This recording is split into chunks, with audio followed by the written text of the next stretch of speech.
Whatalwhatu se whapoponga nei o tala mai Ausetalia a le radio Samoa. Mo moatu se lipoti la tamai o le taua i Gaza, wa atua nei le masina talo na whaia le uswhainga le Hamas ia Israelu ma mafua i le taua i Gaza. Whailoa se tustusinga i le sore le 9 News o lo tu mo peona maupopo Israelu le langolangoina o le taua i Gaza. O la tututu whaatasi e whaatama ia le Hamas, ma o la soria tua o le Gaza Strip, fasio tia se dia mare afese fase lau tangata, na awe whapangu tā nisi e rua se lau fase pulu na masin taruai, pe ona whaatini o le Hamas. Telefina ngalo whaario nisi e te te e o swainga Israelu peitai, o tā ua le ripoti le tamai le solo o tu mo pe ona tutu whaatasi tangata o Israelu, whaatau nuuru lato whaamoemoe le tafi e sea leo le Hamas, ma tangata whaatupu whaalame lave. O le tae ona leila e le itaina le fitu le li putia mai na whaafefe ai e se ali ni tangata i le whaetua Karen Avenue le Cold Coast i Mermaid Waters. Wha mai o se vaenga tele o malu le malosa whaatino ina i se suenga o no li poti ma whaalongo ina i le papane o whana a o leo mai Queensland na whea ngai mana mata upu. Wha mai sa whaafefe ai e le ali i lea tangata na iai i se whana ma ngā i e se mai ai i se taavale na tuli ane leo. Mo ripo tēnā o tamu whaine malo le malo e tā ofi le tangata na ia whaau ane le whana i le leo ma o whinaunga ia na whaalongo i nai le pāne o le whana. Wai le wainga la leo i le teminei le tangata ma ua ave le wharamai le malo na awhia ma ua whaasolo manuia. Talitonuina i leo iai se whaamatau i le saunga le mua tangata lautele ma lo whaau pia suenga. O le wali ai whaasalalau le au whaasalalau i le so ingoa o na iari i talavou e toa lua sa lipoti atu na maririu i le whaalablava tau taavale le tu i saute CC4 sini.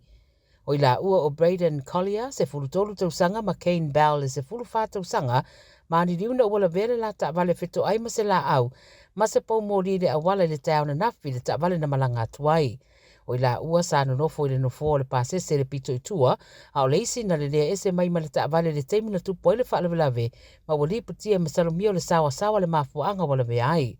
Pai mai e wō lava na i tamai te toa lua mai le ilewa na whaamanatu le sfutolu tau sanga o leisi. O lo li putia o lo maua le lei mea po e ata le CCTV, le teimi na tupo i le whaalavelave ma le soso la ese le awali e toa lua le ava taavale ma leisi e li isa i le nofo le pasese le pito i luma. E o mai le teminei o lo sa i lia pea, i la ua ia i leo. E se ria male 2 miliona le tau o taavale taunga tā ato ai male 20 tangata na tapua ina i leo i sini o whaatino ila lato ngā luenga o le tau whaamautu ina o nisi o whaalawelawe i sini whao ngā ai whana. Whai mai e 25 pe a o whai taavale ngā o ia na maua e leo e au whiai tu ai ngā o taavale ngā o ia o toe maua ma isi taavale taunga tā o Porsche ma Ford Rangers. O le whaamtalanga leo le tele o taavale ia o whaingoa o Kill Cars o le whao ngā mo le whaatino ina o sori ngā tūla whono e au whiai le whasi o tia o tangata ma leo so whaia e pe o na whaia e kengi. O taavale ia e masano na susunu ma whaaleanga pe a mai o na whaatino se sori ngā tūla whono. O whairua leo mana o mia foi le fsoswani le tunu i le saidia o la tolo o whaatino ina pea nei tu ai ngā sori tūla whono.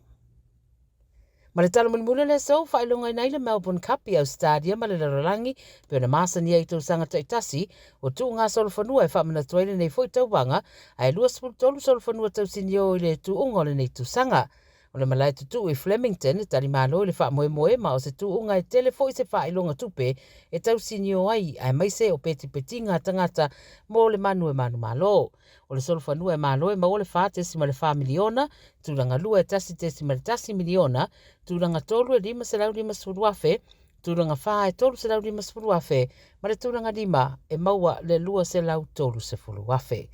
Ia o tala ia le radio Samoa, mo le nei fo ia o audio le asulua, wha moe mau fo i seisi wha poponga le teimi wha penei le asua tai au, manuia tele fo fuanga o tutoia si o tātua tunu, pa soi fuaia.